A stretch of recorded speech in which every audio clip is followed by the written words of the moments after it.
একটা প্রশ্ন এসছে কালো টাকা নিয়ে, আমি শুনি অনেকে বলে কালো টাকা তাহলে আর কেউ ট্যাক্স দেবে না। ঘটনা কিন্তু তা না।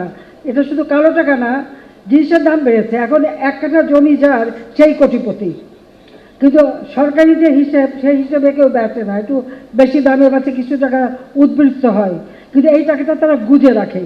তা গুজে যাতে না রাখে, সামান্য একটু কিছু দিয়ে টাকাটা আসলে পথে আসুক, জায়গা মতো আসুক, তারপর তো ট্যাক্স দিতেই হবে।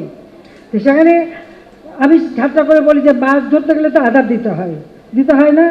আধার ছাড়া তো মাছ আসবে না। সেরকম একটা ব্যবস্থা এটা এটা আসলে আগেও হয়েছে, সেই কেয়ারটেকার আমলেই শুরু করেছিল, আর পরেও প্রত্যেক সরকারই করে।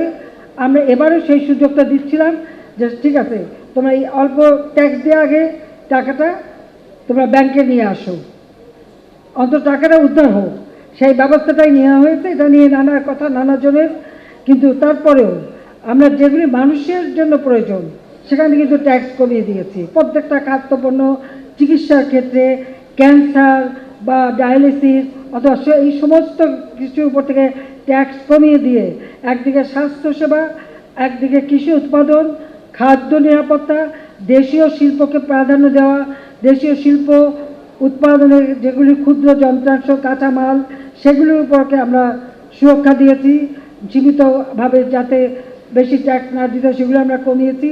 সেইভাবেই কিন্তু আমরা আমাদের এবার বাজেটটা অত্যন্ত পরিকল্পিতভাবে দিয়েছি।